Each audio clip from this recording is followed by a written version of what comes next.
Senate Minority Leader Mitch McConnell, Republican of Kentucky, is predicting Republicans will have a very good election next year, implying the party has a good chance of taking both chambers of Congress. The Republican winning controls of both the House and Senate in 2022 would bring President Biden's agenda to a grinding halt. I think the fall of 2022, or he puts the fall of 22, but I'm just saying the year because it makes me up, is likely to be a very good election for Republicans, McConnell told reporters at the St. Elizabeth Healthcare and Life Learning Center in northern Kentucky. McConnell hinted that he thinks the 50-50 Senate, which Democrats control because of Vice President Harris's power to break tie votes, is likely to flip to Republicans. I'm very optimistic. We have 50 Republican senators. I know what a real minority looks like. We had 40 after President Obama got elected. And so I think the wind is going to be at our back in both the House and Senate. I think there's a great likelihood of a pretty good election next year, he added. The bold predicament comes despite a favorable election map for Democrats next year. 20 Republican seats are up for re election next year, while only 14 Democratic seats are up for grabs. And Republicans have to defend seats in Pennsylvania and Wisconsin, two states that Biden won narrowly. Incumbent Senator Pat Toomey is retiring in Pennsylvania at the end of next year, while Senator Ron Johnson still must decide whether to run for re-election. But McConnell pointed out that an overwhelming majority of Americans think the country is headed on the wrong track, and that the little-known former Republican Assemblyman Jack Catterley almost defeated the Democratic New Jersey incumbent Governor Phil Murphy in a state that Biden won last year by 16 points. He also noted that Democratic gubernatorial candidate Terry McAuliffe pointed to Biden's low approval rating as a political headwind in the state he lost to Republican Glenn Youngkin in Virginia, a state Biden carried by 10 points in 2020. We had a chance here for the American people to express themselves in those states that have some kind of election this year about how they feel about what's going on. 71% of the American people say we're going in the wrong direction. 71%. I've been around a while. Don't remember 71% wrong track before, he said.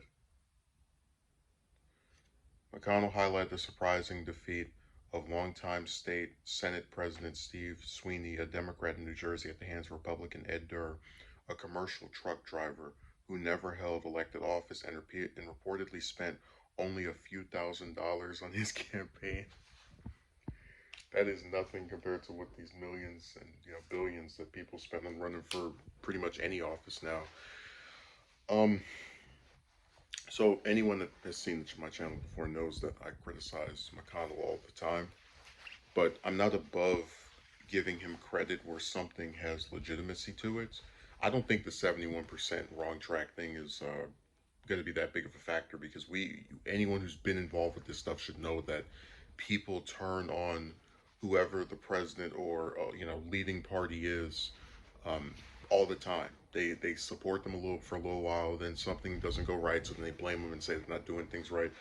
But I do believe the Republicans have a very good chance of getting the House and Senate back next year, pretty much just because the Democrats have such a tiny majority in both chambers. If they win or flip, excuse me, one seat, hypothetically, and let's say the Democrats are able to keep their other 13, they don't beat the Republicans in any of the 20 seats they have up this year, they would flip it. How tiny is your majority? Use those quotation marks, when all it would take is one seat flipping for it to be shattered. And in the House, it's not really that much better. It's a few seats. But, the thing about the House is it's even easier to lose control there because there's way more seats to defend and way more opportunities for you to either pick up seats or lose them. Like it's even worse because of how much more on average seats you'll have to defend than the Senate. So his prediction seems kind of correct to me. I'm not going to entirely say there's no chance, but it's a common practice, and we can look at the 2018 midterm, and we can look at the 2010 midterm. And what ended up happening in both instances was that the current president, in 2010 was Obama, 2018 was Trump, had the House flip on them from their party to the opposing party, and it stayed the same for the remainder of their tenure. So I think there's a very good chance that's going to repeat itself with Biden. I think a lot of people will look at what happened with that infrastructure bill and how dragged out it was, and we'll get fatigue over pandemic stuff, which to an extent, you can make debate of whose fault that is and whatnot. But I think a lot of people will look at those things and say, "Oh, I'm going to get a change if I vote for the other party," because that always works out. It's not like they're the ones that caused a bunch of this stuff when they were in power. Um, Again, I don't. The other caveat is even if the Republicans win, they probably won't have that big of a majority. They might have 56 seats, 57, 53, and same thing in the House.